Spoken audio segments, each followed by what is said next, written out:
Hello everyone, welcome back to Tales of Two Travelers. Today, we're thrilled to share our latest adventure in one of our all-time favorite destinations, Japan. We've visited a few times before, but with each trip, we explore different cities and islands of this amazing country. This time, we're heading into the Tohoku region, to places we've never been, like Sendai, Lake Towada, and Aomori. Hopefully this video will inspire you to check out these beautiful spots too.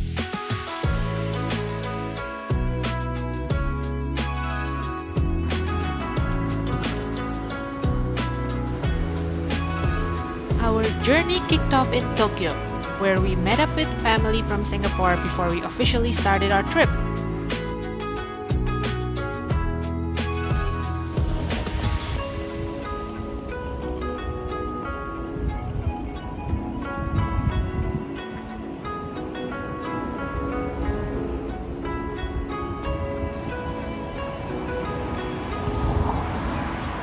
We had a free morning, so after a good night's rest, we wandered to Loft Cafe near our hotel for some coffee and toast. Nothing like a relaxing start before the day got going.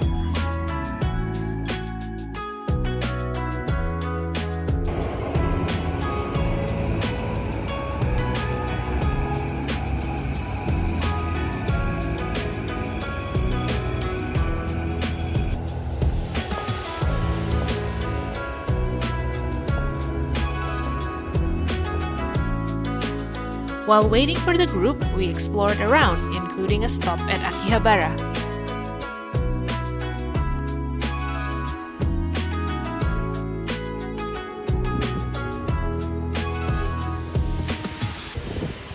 As the meetup time got closer, we headed over to Tokyo Station, our meeting point. The station is massive and always buzzing. It can be a little confusing, especially for newcomers.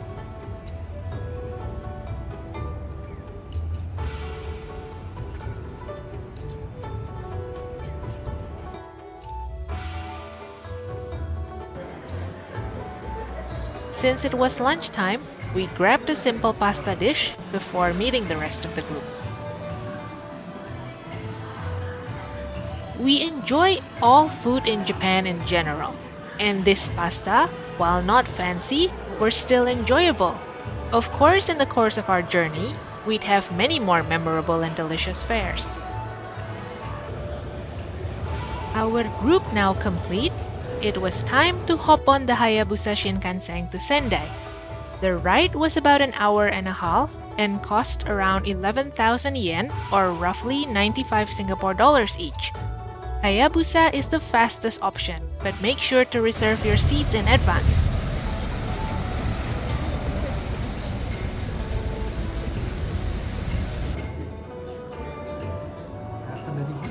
Once we checked into our hotel in Sendai, it was time for dinner. Sendai is known for its gyutan, or a beef tongue dish. It might sound a bit intimidating, but trust us, it's so flavorful and tender. Definitely don't skip this one based on the name alone.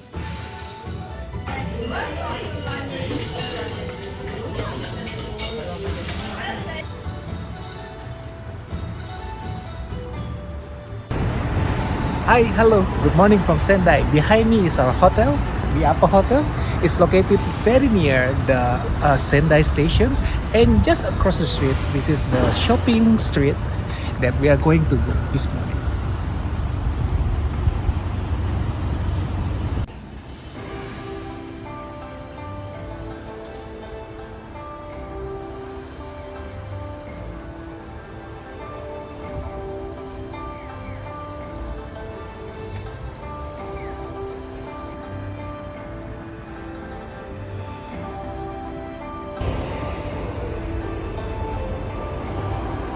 The next day, we were heading to Yamadera. But first, we made a quick stop at the Sendai morning market for snacks and coffee. We stumbled on this cozy spot called Coffee 110 in a quiet corner of the market. Even before it opened, there were already people waiting. The cafe is small and super homey, and you can choose from standard drinks or their specialty bean blends. We got a latte and a hand-drip coffee and they were amazing.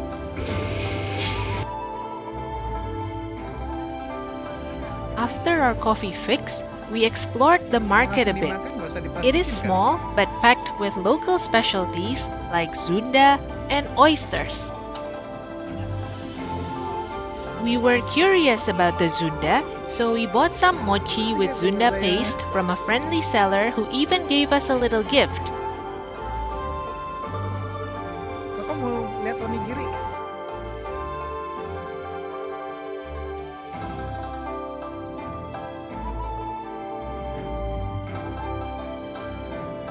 Surprisingly, it's sweet, not at all like savory edamame, and has a texture similar to sweet mung bean paste.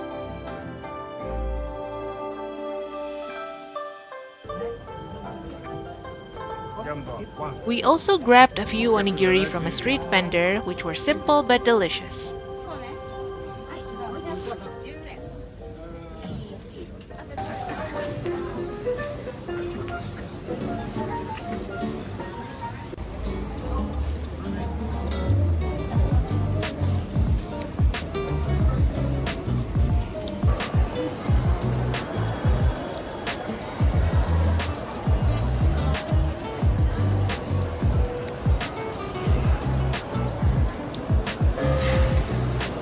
With breakfast done, it was finally time to head to Yamadera. This historic Buddhist temple complex, also known as Rishakuji, is built into the rocky hillside of Yamagata. It's about an hour and 10 minutes from Sendai Station and cost around 860 yen one way.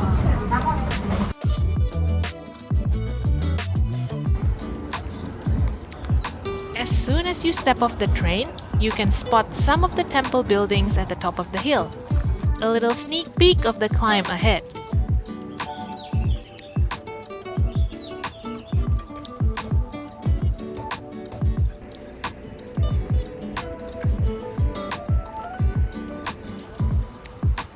But first, lunch.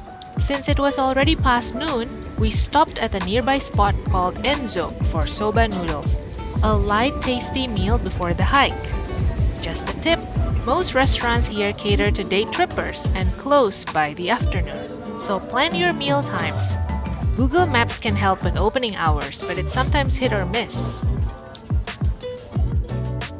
And then, the real journey began. Climbing to the top involves over 1,000 steps. Yes, really. But it's totally manageable if you pace yourself.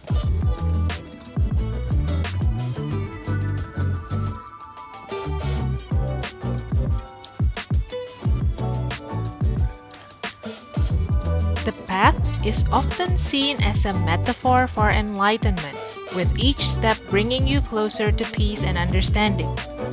The temple itself was founded in 860 AD, and it's home to a ritual fire brought from Enryakuji Temple that has been kept alight ever since, even surviving 2 major fires.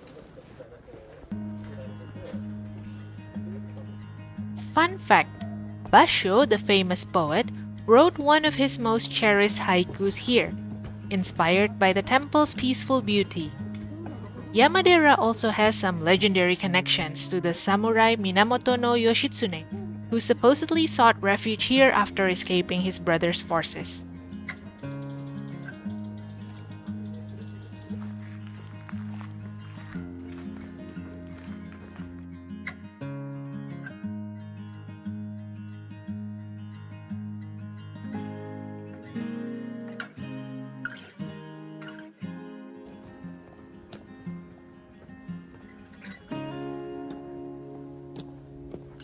If you can, visit in the autumn.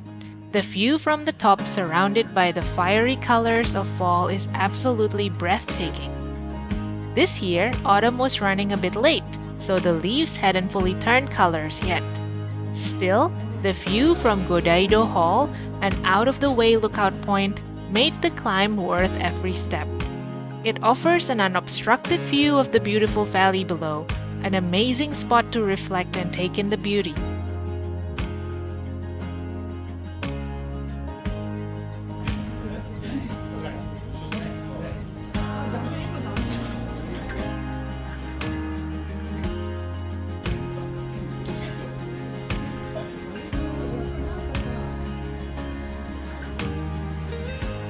After a satisfying hike, we finished off with a visit to Tsuki Coffee, one of the few cafes still open at 4 p.m.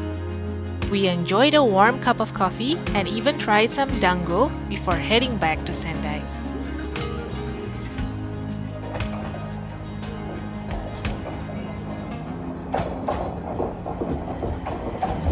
As the sun set and we made our way back, the tiredness started to set in, but we couldn't help feeling grateful for such an incredible day.